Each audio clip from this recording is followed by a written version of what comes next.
Good afternoon, ladies and gentlemen. From ASEAN, we send you all greetings and hope that everybody is doing well and healthy as well. So today I would like to present information regarding the AQRF, as mentioned by Eduarda, and this is the outlines that I would like to share with you regarding the objective, main features, mechanism, implementation strategy, and challenges. I know that everybody is very busy right now, and I hope that I can finish the presentation before 30 minutes, but I don't have the time right now. So Eduarda, let me know if my time is past, okay? So this is the objective of the AQRF actually. The outcome is to have the more prosperous Asian community because we have an sorry, excuse me, Asian vision that we would like to have as more prosperous single community as a regional nation in Asia. And AQRF have influenced many of the Asian member states to start with establishment with the National Qualification Framework. The establishment of National Qualification Framework, as already understood by everybody, is actually can be used to promote more quality and accountability of human resource supply system.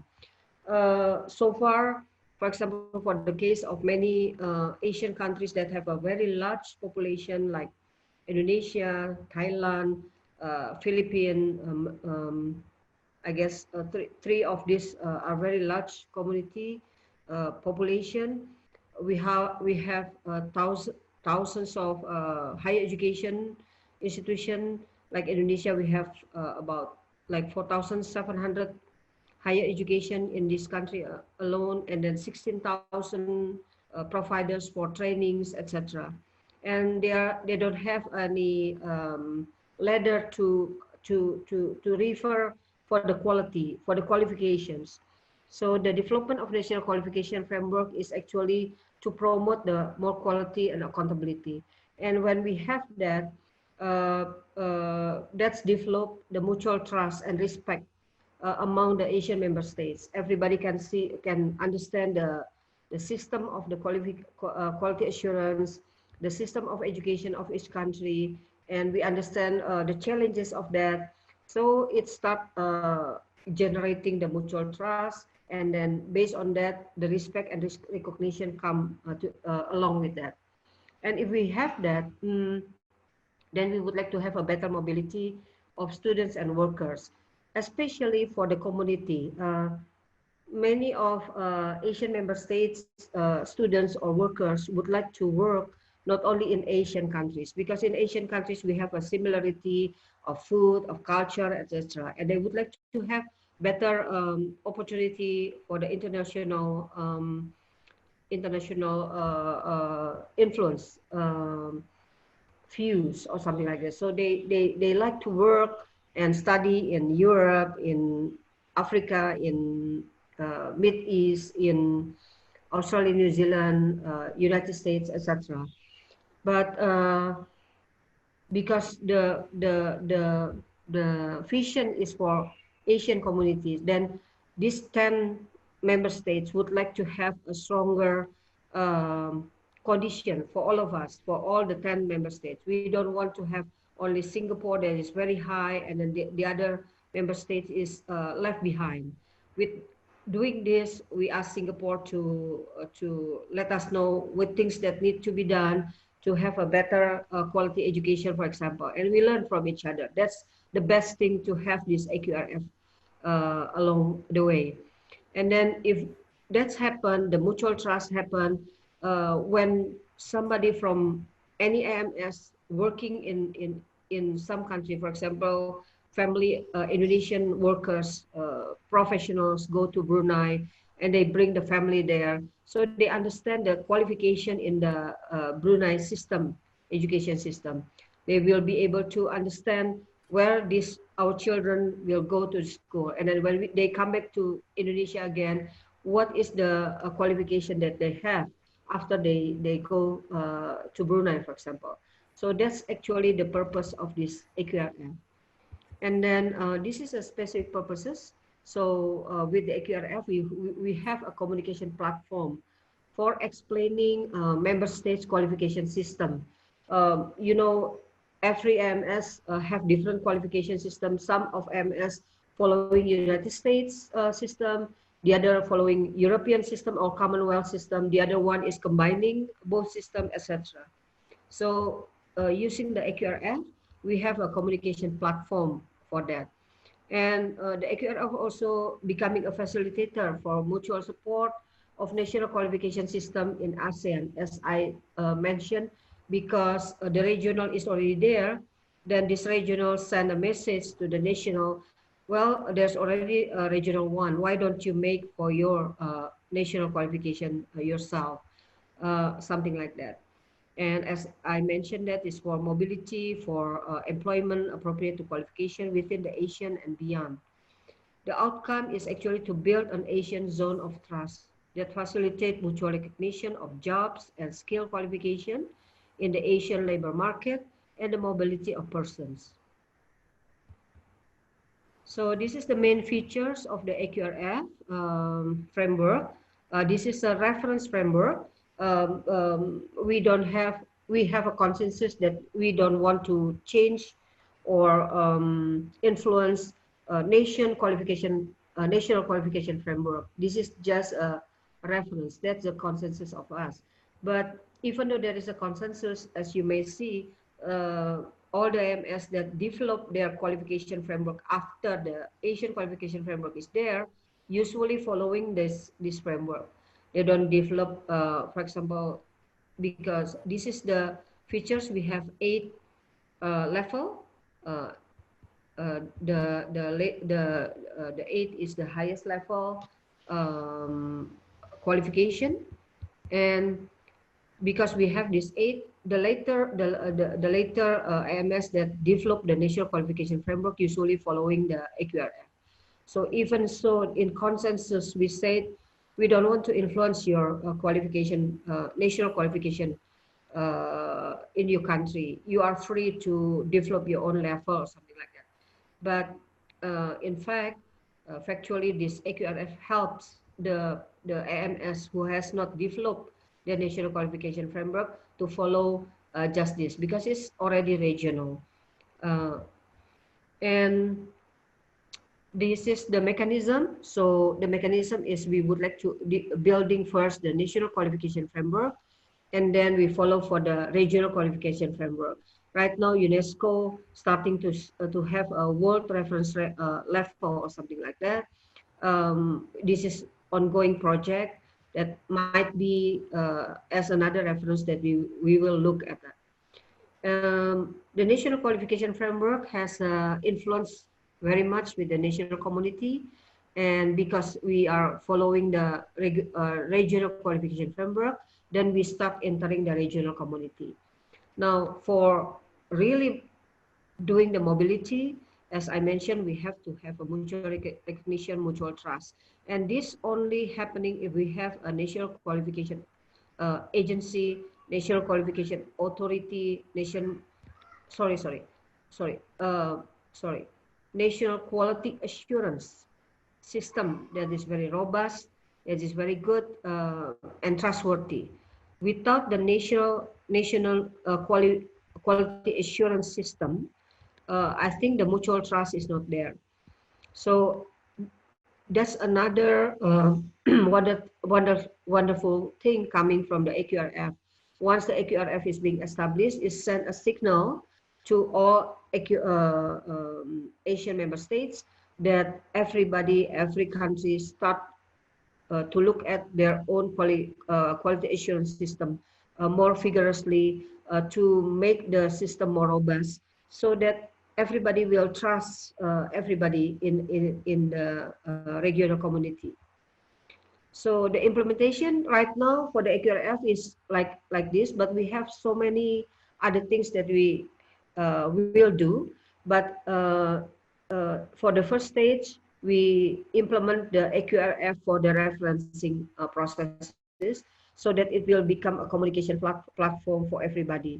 So rather than each country talking to another country individually, we just talk to the AQRF once, and then with this we can talk to 9 other member states right away because of the referencing like this. So for the implementation, I would like to start just giving some example. I'm using the Indonesia because Indonesia has a large scale of the education system, and then has different level from the AQRF. The rest of the AMS has the same level as AQRF. So AQRF has 8 levels, other AMS has 8 levels. So the referencing process is a little bit easier because of the same level. But for Indonesia, we have a 9 level IQF like this, and we have to formalize everything from the formal education, non-formal, informal education, and then we have also to reference to other uh, more universal level like ISET, for example, for communication to other, because Indonesia has a combination following United States system and also Commonwealth system. So using ISET is very good to let other people understand. If the Commonwealth, they will understand about the ISET. So what we have to do during the referencing, this is the AQRF domain. They only have 2 about knowledge, knowledge comprehension and skill, and then application of this knowledge and skill towards the autonomy of their work and responsibility. So, but many AMS National Qualification Framework domains has another domains like moral and ethics for each IMS. Excuse me? Oh, okay. Colleagues, please mute your microphones. Thank you. Thank you very much. Oh, you can continue, Mega. I'm sorry. All right. Very sorry about that. Okay. No. So has another domain like moral and ethics.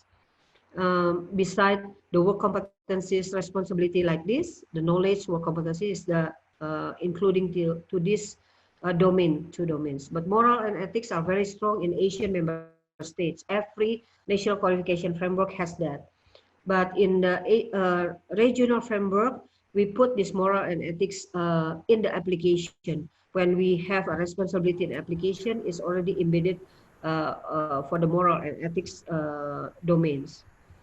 So this is the final referencing processes. So we have Indonesia have 9 levels and AQRF has 8. After vigorous discussion with all stakeholders in Indonesia, 36 ministry and institution, we have industry to be involved, professional association, etc.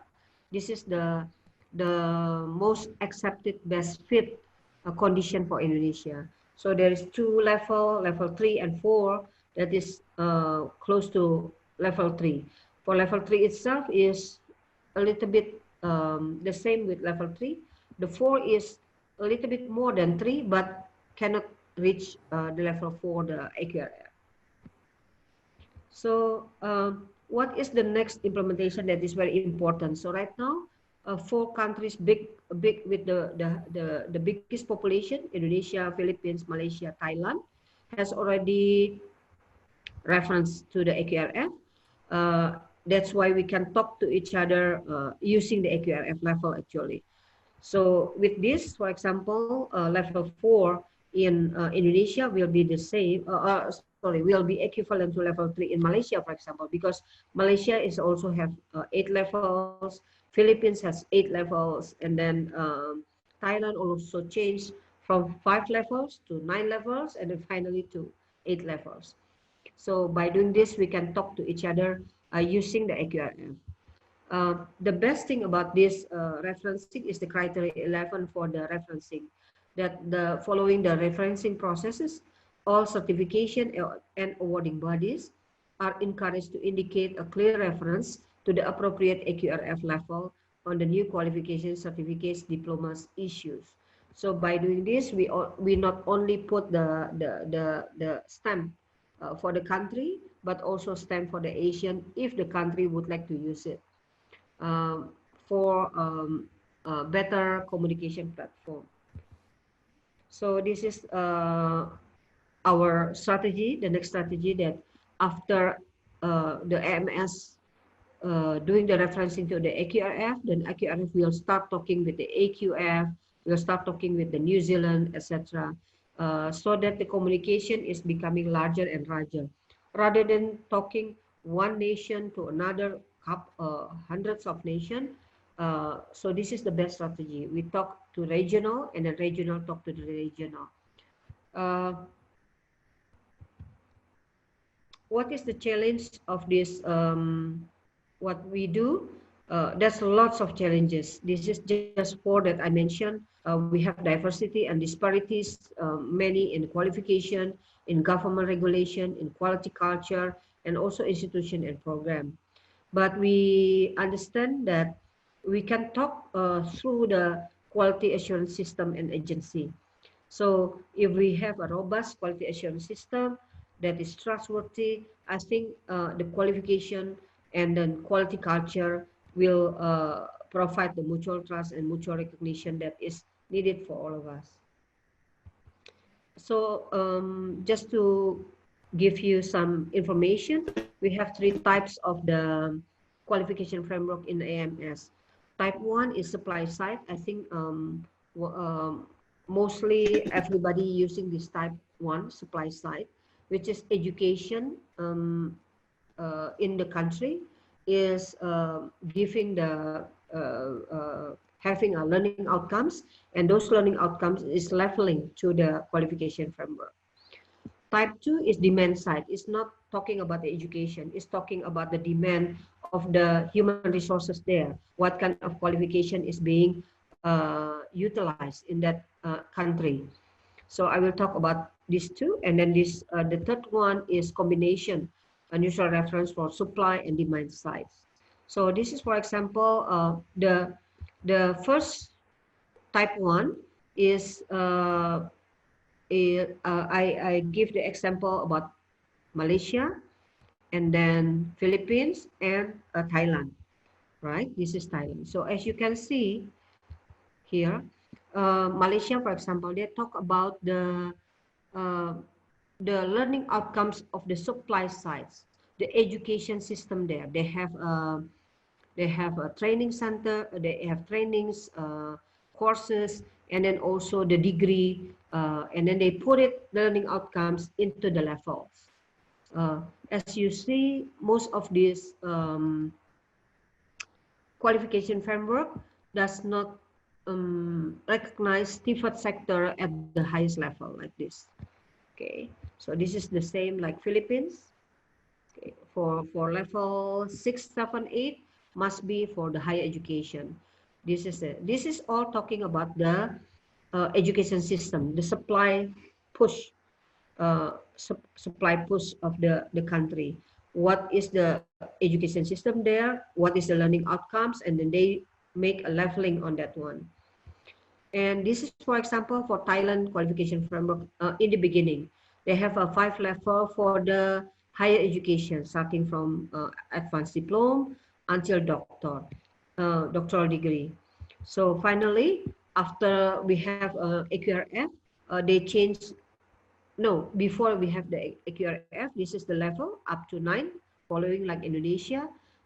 So they combine all the training sectors in the qualifications framework. But still, on the top, 5 to 9 is about the qualification titles for the higher education. Again, supply push. After this, Thailand changed to the 8th level. I haven't got the picture or the image of the latest, the 8th one. Why they changed to 8? Because it's the same like a AQRF qualification framework. As I mentioned, that AQRF committee and in ASEAN agree, we make a consensus that we will not ask for the country to change everything, but if they would like to change, is their decision, something like that. And Thailand also following the AQRF level, changed from the 5 to 9 and finally 8. So the type 2 is the Singapore, for example. So Singapore is an international hub. Everybody from all over the world coming to Singapore to work. So if Singapore has the qualification framework based on education, that will be terrible. That will be headache for Singapore to check the education of each country, because so many people come from different background, etc. So what Singapore do is a demand side, demand pull. So for example, if you would like to work as an accountant in the Singapore, they have, for example, probably I don't remember exactly, like probably 2 levels of accountant: technician and certified accountant. For the technician, you have to have this kind of competence, skills, attitude, the same thing, the qualification. For the certified accountant is the same like that.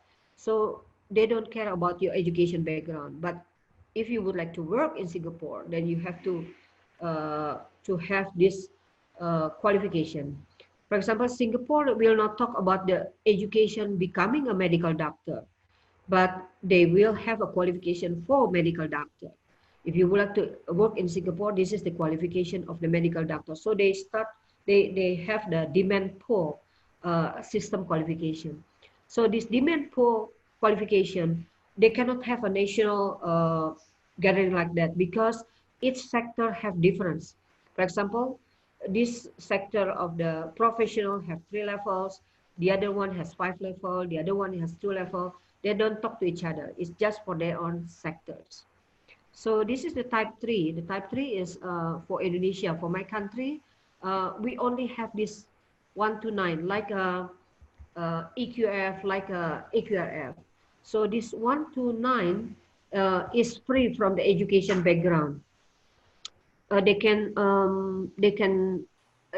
be achieved through the formal education. This is the formal education from starting from primary, high school, up to diploma 1, etc., until the medical doctor. Doctoral degree. But they can also achieve by career in their industrial work, starting from operator, technician, and then up to expert. Or they can do by experience based, a self learner. If they can have a qualification proof that they have that, they may have that. Or also by professional certification. So I just would like to go back a little bit here, the pictures that you can understand. You can have more information here. So like this is just for higher education and formal education, but we have a certain level from non-formal and informal, and they can use the qualification for their benefits. So this is the type 3. In the type 3, sorry for that. In the type 3, as you see, we have, for example, the qualification for the students of medical doctor. It will be at level 6. They have the education for the medical doctor. And then we have level 7, 8, and 9 for the medical doctor itself. Please, just a minute. I will close the door.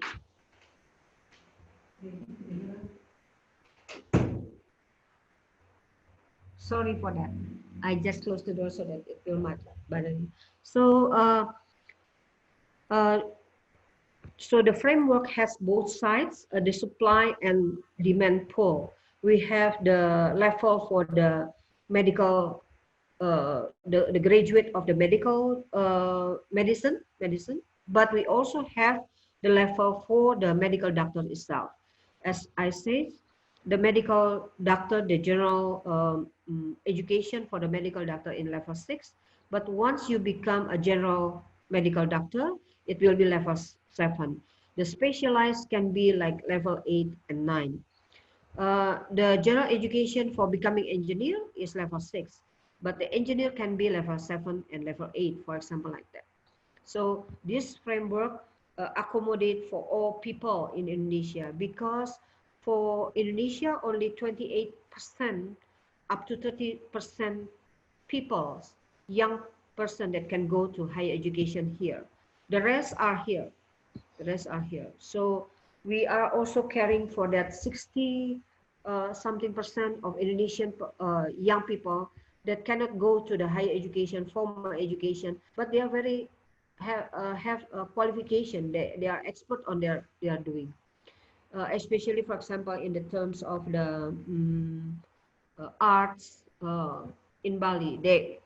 In Bali, for example, there are a person who doesn't go to school, but they can perform the orchestra and composing the orchestra with gamelan, and then they perform together with the doctoral music from Europe, something like that. So that's qualification for type 3. And this is the latest, I guess. So this is our goal. One vision, one identity, one community. So this is the song for ASEAN, Brunei and Cambodia, Indonesia and Laos, Myanmar, Malaysia, Myanmar, Philippines, Singapore, Thailand, and Vietnam. We come, we join, we are together, we learn, we love, we believe in each other, we sing, we play, we convey our culture. We are all for Asian. So this song is characterized by Professor Chanarong Pongrung Joy from Thailand, but the lyrics, the base of the song is Indonesian song.